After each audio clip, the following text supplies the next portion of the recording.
The lights flickered in the underground bunker as another explosion shook the surface above. Admiral Kang Wu sat at the long metal table, staring at the holographic display that showed red markers covering most of the galaxy. Each red dot meant another world conquered by the Vorthak Empire. "Admiral Kang," the alien chairman said with his strange clicking voice, "we need your help, the human help." Wu looked at the tall, blue-skinned creature called Veltar. 3 months ago, this same alien had told the human ambassador that Earth was too primitive to join the Galactic Council. Now, Veltar was begging. "How many worlds have you lost?" Wu asked. 712, another alien replied. This one looked like a giant insect. "The Vorthak take everything. They destroy what they cannot use." Captain Park Yuna stood behind Wu, her arms crossed. She had read all the reports. The Vorthak Empire had started their war 2 years ago. They moved from system to system like a disease, taking planets faster than anyone could stop them. "Show me their ships," Wu said. The hologram changed. Now it showed the enemy vessels. They looked like living things made of black metal and flesh. Tubes and veins ran along their sides. Strange lights pulsed under their skin-like hulls. "Biomechanical," Veltar explained. "They heal themselves during battle. Our weapons damage them, but they repair the damage in minutes. We cannot destroy them." Commander Li Jun stepped forward. He was Wu's weapons expert. "What about their tactics?" "They swarm," the insect alien replied. "Hundreds of ships attack at once. When we destroy one, 2 more take its place. They fight until nothing remains of their ships. No retreat, no surrender." "And you want us to fight them?" Yuna said. It was not a question. "Yes?" Veltar nodded quickly. "Humans are different. Your military is strange. Perhaps you can find a way." Wu almost smiled. Strange was one way to put it. The aliens thought human technology was primitive because they looked at the wrong things. They saw kinetic weapons and simple explosives. They missed the important part. "How long do we have?" Wu asked. 3 days, Veltar said. "Maybe 4. Then they reach our core worlds. After that, he did not finish." Li Jun pulled out his tablet and showed the tactical display. "Sir, their formation is standard swarming. They rely on numbers and regeneration. Classic attrition warfare." "Attrition?" Wu repeated. "They wear down the enemy slowly." "That is correct," Veltar said. "Every battle lasts hours, sometimes days. They keep fighting until we run out of ships or energy or will to continue." Yuna looked at Wu. They had worked together for 8 years. She knew what he was thinking. Attrition warfare was what you did when you wanted to capture territory or resources. When you wanted to rule what you conquered, humans did not fight attrition wars. Humans fought extinction events. "What weapons have you tried?" Wu asked. The aliens showed him their arsenal. Energy beams that could cut through mountains. Plasma bombs that burned like small stars. Gravity weapons that could crush a ship into a tiny ball. All very advanced, all very precise. "Impressive," Li Jun said. "How much damage do these weapons do?" "The gravity crusher can disable any ship," the insect alien said proudly. "The plasma bombs can melt through any armor. The energy beams can cut a vessel in half." "Disable," Yuna repeated. "Melt through, cut in half." "Yes," Veltar said. "Very effective weapons." "But not effective enough," Wu said. "Because the ships heal themselves. Exactly, we damage them, they repair. We must keep shooting the same target over and over. Meanwhile, more enemy ships arrive." Wu stood up and walked to the display. He touched one of the red markers. "How long does a typical battle last against the Vorthak?" 6 to 8 hours, Veltar replied. "The shortest battle on record was 4 hours and 12 minutes. 4 hours, Wu said quietly. He looked at Yuna and Li Jun. Against how many enemy ships? That was a small force. Only 60 Vorthak vessels. Li Jun made a note on his tablet.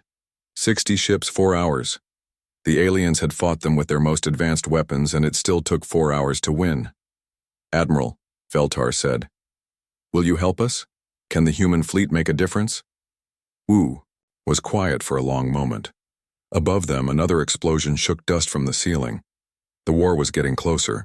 Soon the Vorthak would be here, and these aliens would learn what happened when you had nowhere left to run. Yes, Wu said finally. We will help. Veltar's relief was obvious. Thank you, Admiral. How many ships can you bring? We can provide you with our most advanced weapons technology, our shields, our defensive systems. That won't be necessary, Yuna said. But our technology is centuries ahead of yours, the insect alien protested. Your weapons are so basic. Basic, Li Jun agreed. That's what makes them work. Veltar looked confused. I do not understand. Wu turned back to the display. Chairman Veltar, you said the shortest battle against the Vorthak lasted 4 hours and 12 minutes. Yes. Our longest battle simulation against similar forces lasted 6 minutes and 37 seconds. The alien stared at him. Veltar's translator made confused clicking sounds. That is impossible, the insect alien said. They heal too fast. You cannot destroy them quickly enough. You cannot destroy them quickly enough, Wu corrected. We are not you. He walked toward the exit. Yuna and Li Jun followed him. Admiral, wait, Veltar called. How many ships will you bring? Wu stopped at the door. Enough. How many is enough? However many it takes to make sure the enemy stops existing. After the humans left, the aliens sat in confused silence. They did not understand what Wu meant.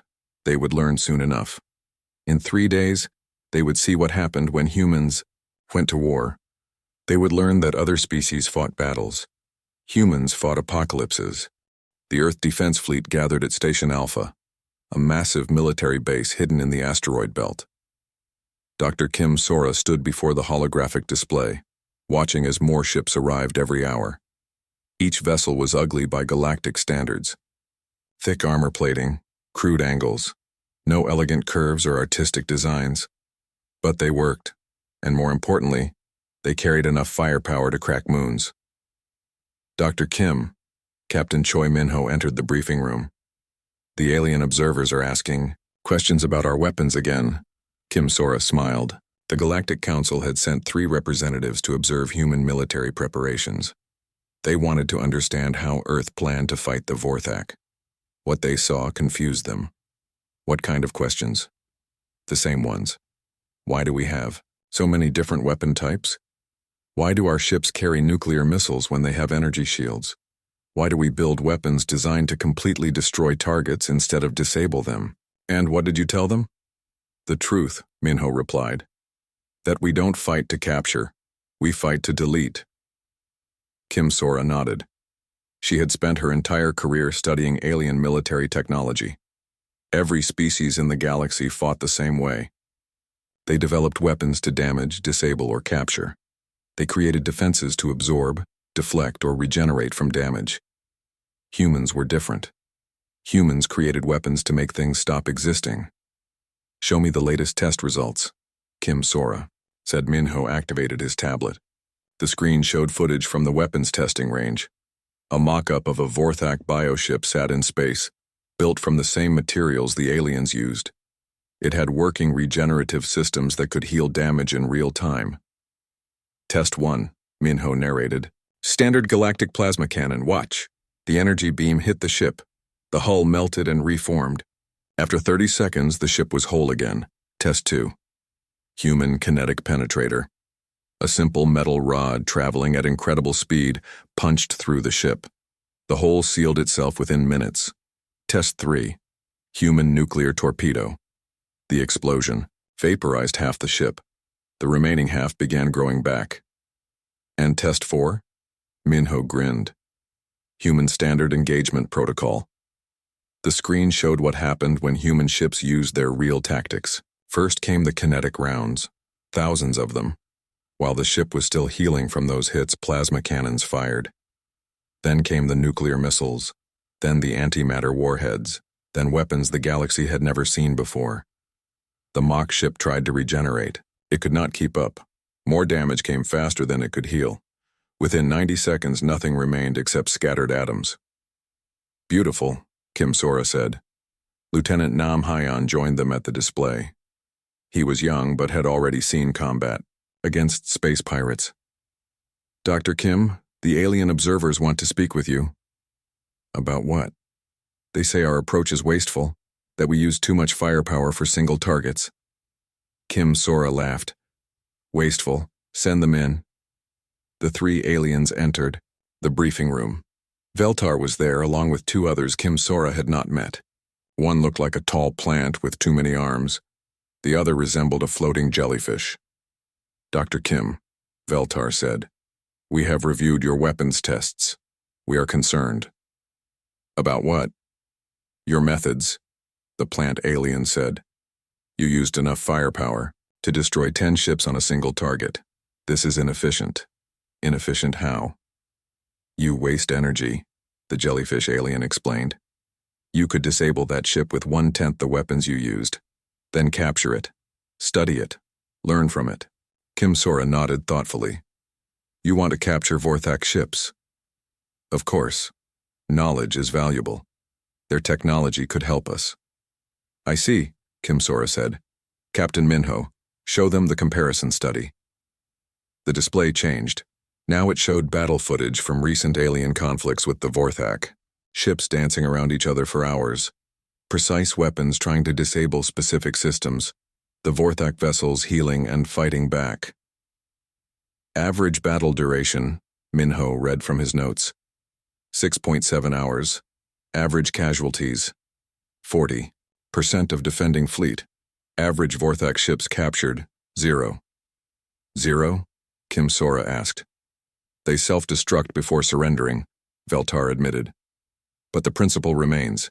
Precise application of force is more civilized. Civilized, Kim Sora repeated. She walked to another display showing human battle doctrine. Lieutenant Nam, explain our principle. Nam Hyon stepped forward. The human principle is simple. If something threatens us, we make it stop existing. Completely. Permanently. We do not try to capture it or study it or negotiate with it. We delete it from reality. But why? The plant alien asked. Why such extreme methods? Kim Sora looked at them carefully. These aliens had been fighting the Vorthak for 2 years, losing world after world, watching their people die in long, drawn-out battles, and they still did not understand. Because extreme works, she said. Your civilized methods have lost you. 700 worlds. Our extreme methods will end this war in days. Impossible, the jellyfish alien said. The Vorthak are too numerous, too well defended. Show them Project Overkill, Kim Sora said. Minho activated the classified files. The display showed human ship designs. Not the simple escorts the aliens had seen, but the real warships. Dreadnoughts, carrying enough weapons to destroy small moons. Carriers loaded with swarms of nuclear-tipped missiles. Bombardment ships designed to turn planets into asteroids. This is one battle group, Kim Sora explained. We have 15 battle groups ready to deploy. The aliens stared at the display in shock. Each human ship carried more firepower than entire alien fleets. How many enemy ships can one of your vessels destroy? Veltar asked quietly. We do not know, Nam Hyon replied. We have never found the upper limit. What do you mean? We mean, Kim Sora said, that human ships do not stop shooting until there are no more targets. We do not count enemy casualties. We eliminate enemy existence. She walked to the window overlooking the fleet. Hundreds of human warships prepared for battle. Each one ugly, crude, and absolutely deadly. Veltar, you asked why we build such extreme weapons. The answer is simple. Other species fight to win battles. Humans fight to prevent future wars. When we finish with the Vorthak, no one will remember what they looked like. The plant alien made a sound like wind through leaves. You plan to commit genocide. No, Kim Sora said calmly. We plan to solve a problem. Permanently. She turned back to them. In your civilized wars, the enemy can retreat, regroup, attack again later. Human wars do not have later. When we fight, the problem ends forever. The aliens looked at each other uncertainly. They were beginning to understand what they had asked for help from. How long? Veltar asked. How long what? How long will the battle last?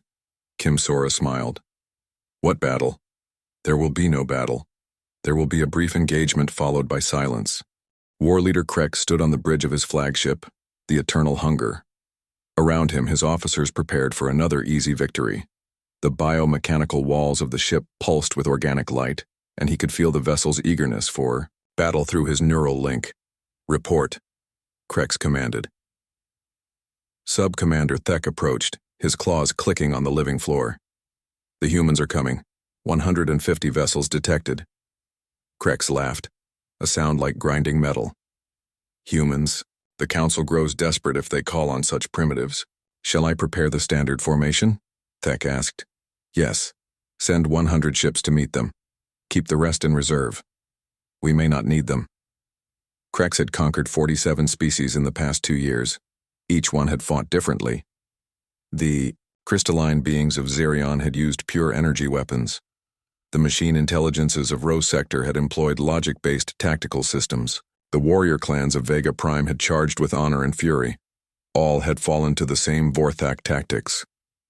Overwhelming numbers, regenerating ships, and the willingness to fight until nothing remained. It was a simple formula that had never failed. The humans, according to intelligence reports, were even more primitive than most. Their ships used kinetic weapons, actual metal projectiles fired by explosive charges. Their technology was centuries behind galactic standards. Their largest vessels were smaller than Vorthak escorts. War Leader, Communications Officer Vex, reported. We are receiving data from our scouts. Show me. The holographic display showed human fleet formations. Krex studied them with growing amusement. The ships were crude, bulky things with no elegant design.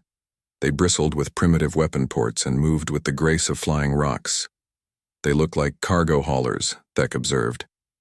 Are we certain these are military vessels? Our scouts confirmed it, Vex replied. These are their warships. Nuclear-powered, chemical-propelled, kinetic-based weapon systems. Krex examined the technical data. The human ships were indeed ancient by galactic standards. No energy shields. They relied on thick metal armor. No sophisticated beam weapons, they used missiles and projectile cannons. No regenerative systems. Once damaged, they stayed damaged. Pitiful, Krex decided. How did such a weak species survive long enough to develop space travel? Perhaps they hide from stronger races, suggested Thek. Their homeworld is in a remote sector, far from major trade routes. That explains much, Krex agreed. Well, they cannot hide from us. Prepare to teach them why the Vorthak Empire is supreme. On his command ship, Krex reviewed the battle plans.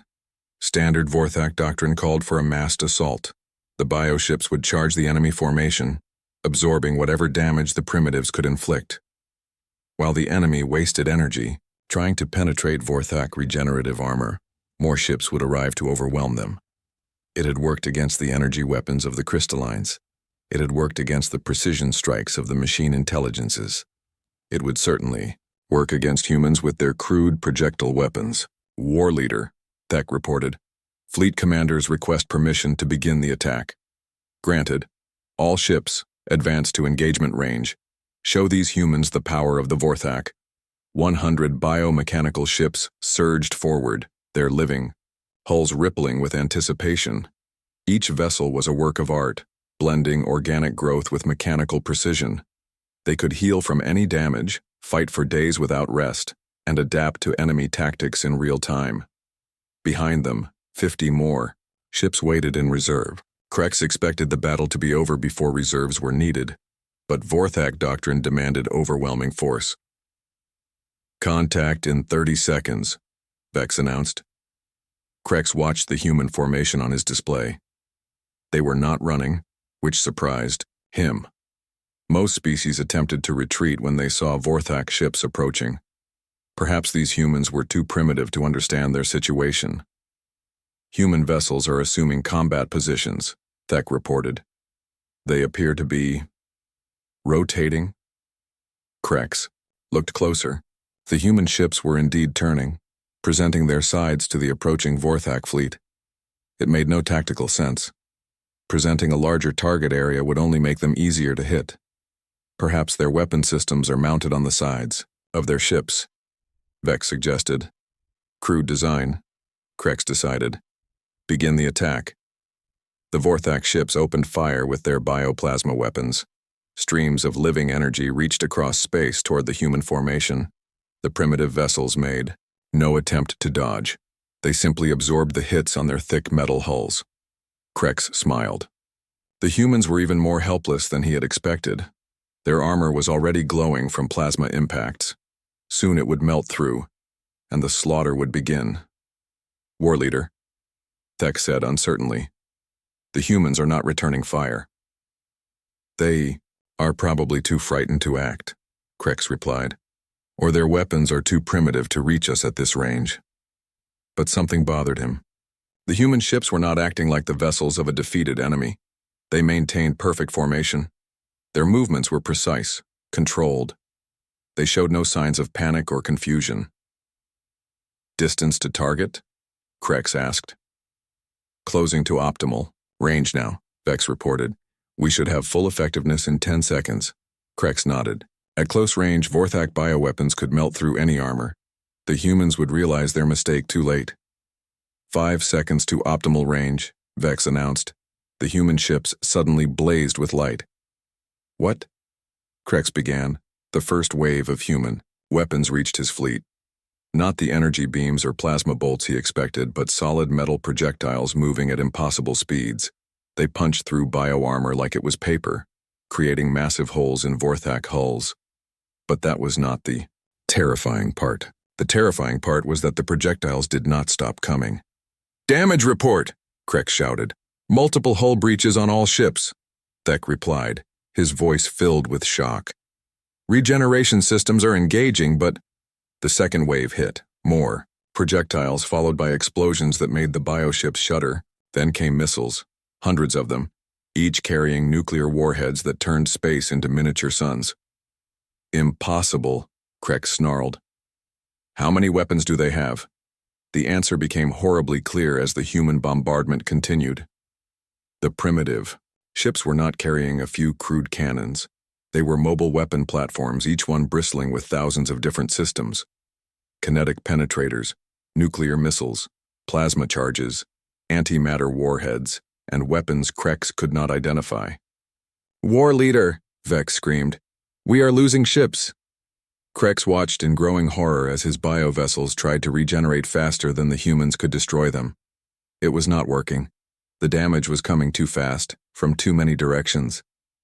Ships that had survived battles with the galaxy's most advanced militaries were being torn apart by primitive human weapons. All ships retreat to secondary positions, Krex ordered. War leader, Thek said quietly. There are no ships left to retreat. Krex looked at his display. In less than 3 minutes, 100 Vorthak vessels had been reduced to drifting debris. Not damaged, not disabled. Completely destroyed down to the molecular level. The human ships continued their approach, weapons still firing at empty space to make sure nothing survived. Krex felt something he had never experienced before. Fear. Admiral Kang Wu watched the tactical display as the Vorthak ships approached. The enemy formation looked exactly like the intelligence reports had described. 100 biomechanical vessels in a standard swarm pattern, confident in their regenerative abilities. All ships report ready, Captain Park Yuna announced from her position at the communication station. Enemy at maximum range and closing, Commander Lee Jun added from the weapons console. They're firing their plasma weapons. The bridge of the Righteous Fury remained calm as Vorthak energy beams struck their hull. The thick, ablative armor absorbed the hits, glowing briefly before cooling. Human ships were built to take punishment. Let them waste their energy, Wu said calmly. How long until optimal firing position? 30 seconds, Lee Jun replied. Wu nodded. The aliens had warned him about Vorthak tactics. Charge forward, absorb damage while regenerating, overwhelm the enemy through persistence and numbers. It was a good strategy against civilized opponents who used precise, limited firepower. Humans were not civilized opponents. All ships prepare for barrage pattern Alpha, Wu commanded. Throughout the human fleet, weapon systems came online. Not the handful of elegant energy weapons that other species preferred, but the massive arsenals that humanity had spent centuries perfecting. Each human ship carried enough ordnance to level continents. 10 seconds to optimal range, Li Jun announced. The Vorthak ships continued their advance, still firing their plasma weapons. Wu could see them on the display, their organic hulls, pulsing with confidence. They had conquered dozens of species using these same tactics. 5 seconds. All ships, Wu said quietly. Fire everything. The human fleet exploded into action. Every weapon system activated simultaneously. Kinetic cannons that could punch through planetary cores. Nuclear missile batteries with thousands of warheads. Plasma projectors that burned hotter than stellar cores. Antimatter torpedoes that could crack moons. And those were just the conventional weapons. First wave away, Li Jun reported with satisfaction. The initial barrage reached the Vorthak formation in seconds, solid metal projectiles traveling at significant fractions of light speed punched through bioarmor like it was tissue paper. The alien ships began their regenerative processes, organic systems working to heal the damage. Then the second wave arrived. Nuclear detonations confirmed across the enemy formation, Yuna reported. All targets are taking massive damage. The Vorthak ships tried to heal, but the damage was coming faster than their systems could cope with. Before one hole could close, 10 more opened. Before burned armor could regrow, antimatter explosions vaporized entire sections. Third wave impact, Li Jun announced. This was where human overkill doctrine really showed its effectiveness. While the enemy was still reeling from the first 2 waves, the third wave delivered exotic weapons that the galaxy had never seen. Gravitational disruptors that twisted space-time itself. Quantum destabilizers that unraveled matter at the subatomic level. Temporal bombs that age targets into dust in microseconds. Enemy formation is breaking apart, Yuna observed. Wu watched as Vorthak bioships simply stopped existing. Not destroyed in the conventional sense, erased from reality so thoroughly that even their debris was gone. The regenerative systems that had made them invincible against other species were useless against weapons designed to eliminate matter itself. Time elapsed? Wu asked. 2 minutes 47 seconds since commencement of firing, Li Jun replied. Any survivors? Negative. All enemy contacts eliminated. Captain Choi Minho's voice came over the communication system from his destroyer Final Solution. Admiral, we're detecting Vorthak reserves moving to intercept 50 additional ships. Distance? 4 light minutes and closing. They'll be here in 20 minutes. Wu considered this. The battle was over, but apparently the Vorthak had not realized it yet. Their reserve force was still coming, probably expecting to find human wreckage and victorious bioships. All ships, reload and prepare for second engagement, Wu ordered. Sir, Lieutenant Nam Hyan spoke up from his station. Should we attempt communication with the enemy? Offer terms for surrender? Wu looked at him with mild surprise. Lieutenant, what do we do with problems? We solve them permanently, sir. Correct. The Vorthak Empire is a problem. Problems do not surrender. They get deleted. The human fleet moved to intercept the approaching reserves. Their weapon systems automatically reloaded from vast internal magazines. Human ships carried enough ammunition for extended campaigns, unlike other species who relied on energy-based weapons that could run out of power. Enemy reserves now in sensor range, Yuna reported. They're maintaining course and speed. They probably think they're Advance Force 1, Li Jun observed. No one has ever destroyed a Vorthak fleet that quickly before. No one has ever used human methods before, Wu corrected. The second Vorthak force approached with the same confidence as the first. Their bioships pulsed with organic light, certain that they would find human debris and victorious comrades waiting for them. Instead, they found the human fleet in perfect formation, weapons ready. Admiral, communications reported, we're receiving a transmission from the enemy flagship. Put it through. The bridge speakers crackled with alien voices speaking in rapid, panicked tones. The universal translator struggled to keep up with the speed and terror in their voices. Unknown human vessels, request immediate. Where is our advance fleet? Impossible. Demand explanation. Are they surrendering? Nam-Hyan asked. No, Wu replied. They're asking questions. We don't answer questions, we solve problems. All ships, he commanded, engage the enemy. The second battle lasted even less time than the first. The Vorthak ships were already shaken by the complete disappearance of their comrades. When human weapons opened fire again, their formation immediately began to break apart. 2 minutes, 15 seconds, Li Jun announced as the last enemy contact vanished from sensors. Total enemy casualties? Wu asked. 150. Vorthak vessels completely eliminated. No survivors detected. Wu nodded with satisfaction. Less than 6 minutes of combat had solved a problem that had plagued the galaxy for 2 years.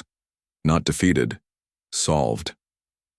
The Vorthak would think twice before threatening anyone again. Admiral, Yuna said, we're receiving multiple transmissions from Galactic Council forces.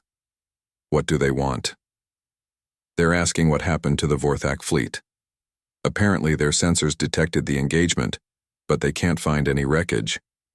That's because there isn't any, Li Jun explained helpfully. Sir, Nam-Hyan said, should we report our success to the Council? Wu considered this. The aliens were probably expecting a long, drawn-out battle with heavy casualties on both sides. They would want detailed reports about Vorthak tactics, captured technology, prisoner interrogations. Tell them the problem has been solved, Wu said finally. What about the rest of the Vorthak Empire? Wu smiled. Lieutenant, send a message to their homeworld. Tell them that continued aggressive actions will result in the same solution we just applied to their fleet. Yes, sir. Should I be more specific about what that solution was? No need. I think they'll figure it out. The news traveled faster than light across the galaxy. Within hours, every species had heard the same impossible story. The Vorthak fleet was gone. Not defeated, not scattered, completely erased from existence in less than 6 minutes. Dr. Kim, Sora sat in her office at Station Alpha, reading the flood of communication requests that had been pouring in since word of the battle spread. 47 different species wanted immediate diplomatic contact with Earth. 12 alien governments had offered complete military alliances. 3 civilizations had sent their entire treasuries as tribute. Dr. Kim, Lieutenant Nam-Hyan entered with another stack of data tablets. More surrender offers from Vorthak territories. How many is that now? 238 systems have declared independence from the Vorthak Empire and requested human protection. Another 56 are asking for terms. Kim Sora nodded. This was exactly what she had expected. The Vorthak had ruled through fear and overwhelming force. When something even more overwhelming came along, their empire collapsed like a house of cards. Any word from the Vorthak homeworld? Yes, ma'am. They sent a formal surrender 3 hours ago. Complete and unconditional. They're requesting mercy and offering to pay any reparations we demand. Kim Sora almost felt sorry for them. The Vorthak had built their entire culture around being the strongest, most ruthless species in the galaxy. Learning that humans could delete them from existence in minutes had shattered their worldview. Captain Park Yuna arrived from the communications center. Dr. Kim, we need to talk about the alien response. They're asking questions we may not want to answer. What kind of questions? How many ships we have? What our maximum firepower is? Whether we plan to expand our territory? Whether we consider them threats? Kim Sora understood their fear. Every species in the galaxy was suddenly wondering if humanity planned to do to them what they had done to the Vorthak. The smart ones were already preparing tribute. The desperate ones were begging for protection. The stupid ones were probably planning preemptive attacks. What does Admiral Wu recommend? He says we should be honest, Yuna replied. Tell them exactly what human policy is. Which is? We fight wars to solve problems permanently. If someone threatens us or our allies, we eliminate the threat completely. If someone leaves us alone, we leave them alone. It was a simple policy, but Kim Sora knew the aliens would have trouble understanding it. Most galactic species fought for territory, resources, or political advantage. The concept of fighting purely to end conflicts permanently was foreign to them. Commander Lee Jun joined them from the Tactical Center. Dr. Kim, we have a situation developing. The Crystalline Federation is mobilizing their fleets. Against us? We don't think so. Intelligence suggests they're preparing to attack former Vorthak territories while the Empire is collapsing. They want to grab as much territory as possible before anyone else can claim it. Kim Sora sighed. This was the problem with solving one galactic crisis. It usually created 3 new ones. With the Vorthak gone, every ambitious species would try to fill the power vacuum. What's Admiral Wu's assessment? He says if they want to fight over empty space, that's their business. But if they threaten any species that has requested human protection, they become a problem that needs solving. The door chimed, and Captain Choi Minho entered. Dr. Kim, the Galactic Council is requesting an emergency session. They want humanity to accept a permanent seat on the High Command. What are the terms? Complete military authority over all Council forces, the right to determine galactic security policy, a permanent base in the core systems, and he paused. And what? They're offering to pay us to be their military. Every species would contribute a percentage of their GDP to maintain human protection. Kim Sora blinked in surprise. They want to hire us as galactic peacekeepers? Essentially, yes. They've realized that human military methods are the most effective way to end conflicts quickly and permanently. It made sense, Kim Sora realized. The aliens had spent centuries fighting wars that lasted for years and resolved nothing. Human methods ended wars in minutes and prevented future conflicts through the simple expedient of making sure the aggressors no longer existed. There's more, Minho continued. We're receiving surrender offers from 12 other aggressive species who weren't even involved in the Vorthak War. Apparently word has spread about what happens when humans decide something is a problem. Lieutenant Nam Hyun laughed. They're surrendering preemptively?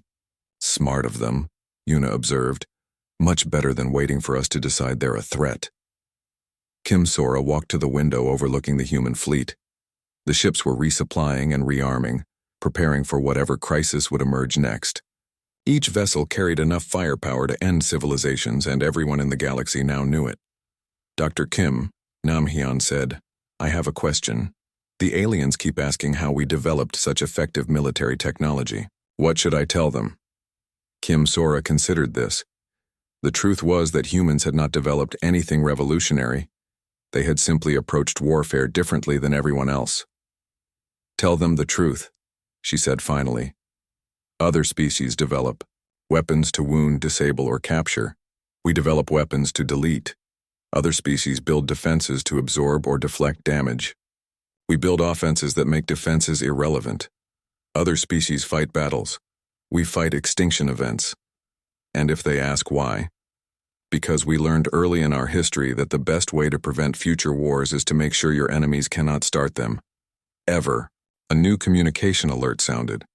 Minho checked his tablet and smiled. It's from the Vorthak Emperor himself.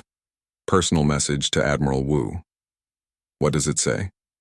Quote, Mighty human warriors, the Vorthak Empire acknowledges your absolute superiority. We beg for mercy and offer complete submission to your authority. Please tell us what we must do to avoid complete extinction. End quote. Kim Sora nodded. Send a reply. Tell them that as long as they never again engage in aggressive expansion, they will be left alone. But if they threaten anyone under human protection, they will simply stop existing. Should I be more diplomatic about it? No. Clarity prevents misunderstandings. Misunderstandings lead to problems that need solving. As the day continued, more reports arrived. The Vorthak Empire was dissolving rapidly as systems declared independence or switched sides. Other aggressive species were suddenly discovering pacifist philosophies. Trade routes that had been dangerous for centuries became peaceful overnight. The galaxy was learning a simple lesson. When humans decided something was a problem, that something stopped being a problem very quickly. Dr. Kim, Yuna said, reading from her tablet. We're getting requests from 17 different species asking for human military advisors. They want to learn our methods. Absolutely not, Kim Sora replied immediately. Human weapons in alien hands would destabilize everything. We keep the technology to ourselves. What if they insist? Kim Sora smiled. Then they become a problem that needs solving. She looked out at the stars, thinking about the future. The galaxy was vast, full of species with different cultures, values, and ambitions. There would always be conflicts. But now there was also a solution.